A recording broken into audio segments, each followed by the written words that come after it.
Yes. Imekuwa muda mingi, lakini tuko. Nimefurahia. Tunashukuru Mungu. Asante. Mambo yamekuwa mengi wakili, tunaona kwa serikali yetu mambo ya siasa. Sijui maoni yako yakoje? Unajua kwa sasa ya muhimu ni hatuna makamu wa rais.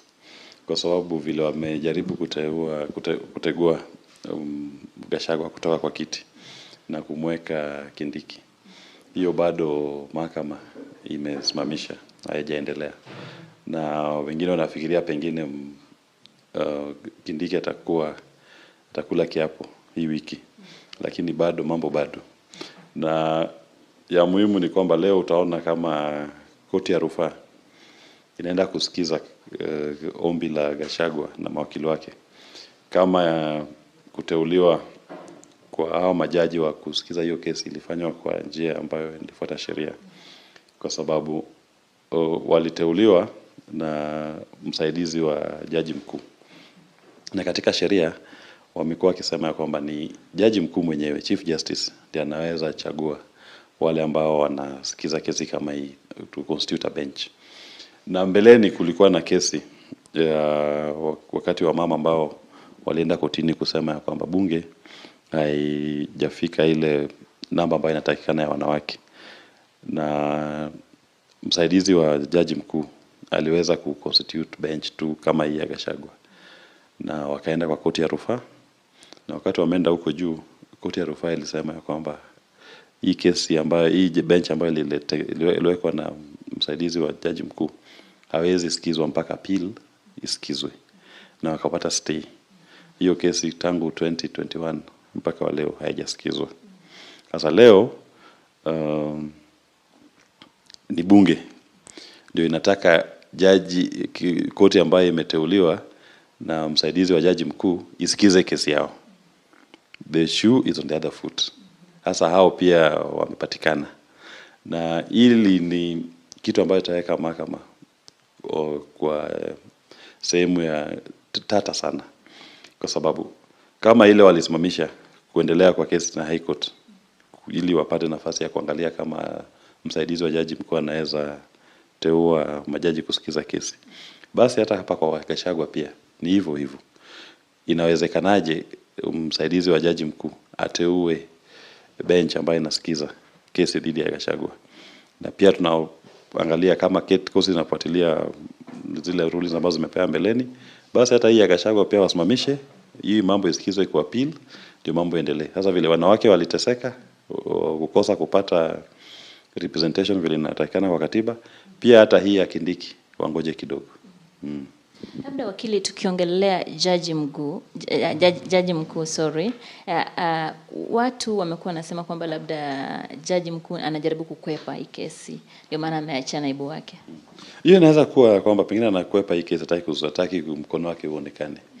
Lakini wakati alichukua kiapo ya kwamba atakuwa jaji mkuu, alisema atafanya justice, haki, bila ya hofia yoyote, without fear or favor. So ni jukumu lake kufanya kazi yake. Kwa sababu tangu watu wameanza kuzungumza hii mambo ya msaidizi wa jaji mkuu constitute bench, mbona jaji mkuu azitokeze aseme sawa basi wacha mimi nifanye ni constitute bench, kesi isikizwe? So inakaa jaji mkuu mwenyewe anaogopa na kuna wasiwasi, hataki kuteua bench na hataki kuingilia hii mambo. Na sisi tunasema inafaa ingilia, afanye kazi yake hata kama anaogopa, kwa sababu alichukua kiapo ya kwamba atafanya mambo ya haki bila uoga wowote. Na pia juzi nilikuwa kotini nikasikia mmoja wa mawakili akisema kwamba wananchi hawakupewa nafasi ya kuzungumza kwa hii kesi ya kung'atuliwa kwa naibu wa rais. Labda unaonaje swala hilo? Umejua ukiangalia vile hata walifanya public participation, maoni ya wananchi haikufanywa vizuri. Kwa sababu sehemu zingine unapata ya kwamba kulikuwa na fujo, watu waliweza kuvurugana, na pia fursa ambayo walipewa wananchi kuzungumza, kwa maoni yangu haikuwa inatosha. Na hata maono ya Gachagua mwenyewe katika hii kesi haikupelekwa kwa wananchi. Jibu lake kwa kosa ambayo alikuwa ameshtakiwa nayo haikupelekwa kwa wananchi. So wakati unaenda kwa wananchi tu na side ya mtu mmoja, inaonyesha kwamba umeegea sehemu moja. Wangepea wananchi fursa ya kusikiza yale ambayo Gachagua ameshtakiwa nayo, na pia ni yeye anasema dhidi ya hizo mashtaka, ndio wananchi waweze kupata kwamba wako na fair opportunity ya kusikiza pande zote. Watu wengi walikuwa nasema kufa makanga, kufa dereva. Ruto na naibu wake waende nyumbani.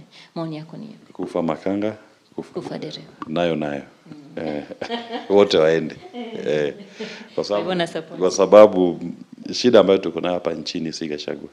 Shida ambayo tuko nayo nchini ni uchumi. Na ni haya policies za Kenya Kwanza kiongozwa na William Ruto mwenyewe, ambayo yameleta hii utata katika jamii kwa wananchi. Na sasa kama tumetoa makanga tumemtupa nje na dereva bado anaendesha hiyo gari kwa njia ambayo isiyofaa, bado tutakufa tu. So kufa makanga, kufa dereva, nayo. Yeah, in English. Do you believe President Ruto did a bad thing or the right thing to nominate Kindiki as the new deputy president? I believe that Kindiki is not qualified to become the deputy president of Kenya. Because if you look at our Article 137 of the Constitution, the qualifications of a deputy president are set out there. For anybody to be nominated, you must meet the minimum qualifications of the deputy president.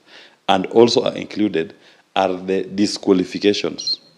What standards that if anybody meets, they are not qualified. So number one, for example, Salva Kiir is not qualified to be president of Kenya because he's a South Sudanese.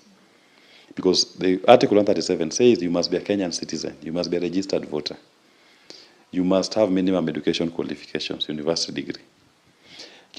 And you must not be a state officer serving at the time.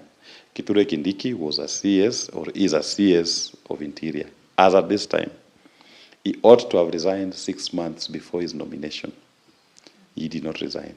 So he cannot cherry pick. He cannot have his cake and eat it. Having failed to resign 6 months before, then why does he want to benefit from it? There are 50 other million Kenyans from which a pool of potential nominees can be picked to serve in that particular office. So he should resign and then maybe wait after 6 months to be considered to be a deputy president, if the position will still be vacant. But at this particular point, it's an illegality. And William Ruto, in attempting to go to IEBC to get a clearance, because IEBC is the body vested with the responsibility to determine if a person meets the qualifications of the Constitution. He went to IEBC's Marjan. Marjan is not IEBC. The Supreme Court has said before, even the BBI case, IEBC can only perform its functions when it has commissioners that can constitute a quorum. We don't have a chairperson, we don't have commissioners. So the functions of IEBC cannot be performed by Marjan. That is why in Ugunja constituency, in Magarini constituency, and in several other wards and constituencies, we have not had by-elections because Marjan cannot conduct those elections. That is why when the Gen Zs went to IEBC to start the process of recalling the members of parliament, Marjan told them the IEBC is not constituted to perform the functions of the commission. So you have to wait until the commission is in place before we can start the recall process for members of parliament. When the IEBC did not exist when Gen Zs wanted it, the same IEBC does not exist when William Ruto wants it. And Marjan cannot perform the functions of IEBC when it comes to William Ruto. And when it comes to Gen Z, he says no. There is no IEBC that can conduct any election at this particular point, including clearing candidates to be considered for elections. So how did it clear Kindiki to be considered as a candidate for deputy president and to be voted for by Parliament National Assembly as they did? His election, his nomination are all illegal, null, and void.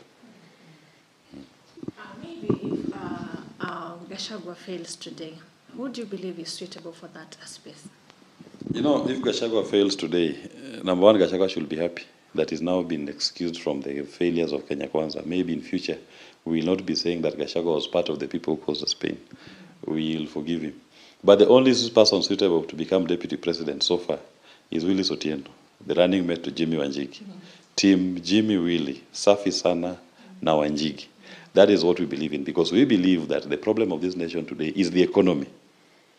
And we invite anybody who desires to occupy these offices to tell us what is their belief, what is their strength, what is their position on the economy. Are they able to understand the problem and articulate it and tell the people a tangible solution to that economic pain? As we have said it, the elephant in the room is odious debt. They are taking illegal debts, and they are coming to force Kenyans to get money out of their pockets to pay for those illegal debts. As we are saying, we will not pay for any debt that was taken illegally, and we have the courage and the conviction not to pay it. The Kenyan people will decide if they want to pay it. As we are saying, don't pay. Won't pay, can't pay. Our debt stock today is 11 trillion. Of that 11 trillion, how much of it was passed by Parliament? And how much of that did the money come into Kenya? If the money did not come into Kenya, why should I ask Kenyans to pay for it? The people who took the money should pay for it. The banks should deal with their own problems. Why did they do due diligence? Where did they take this money? Can't pay, won't pay. And look at everybody else in the political scene. Who can take such a strong position and commitment that they will not pay this illegal debt? What is legal, we will pay. What is illegal, what is odious, the Nibandia, will not pay. And once you get a relief on the debt, then even the people must feel it in their pockets.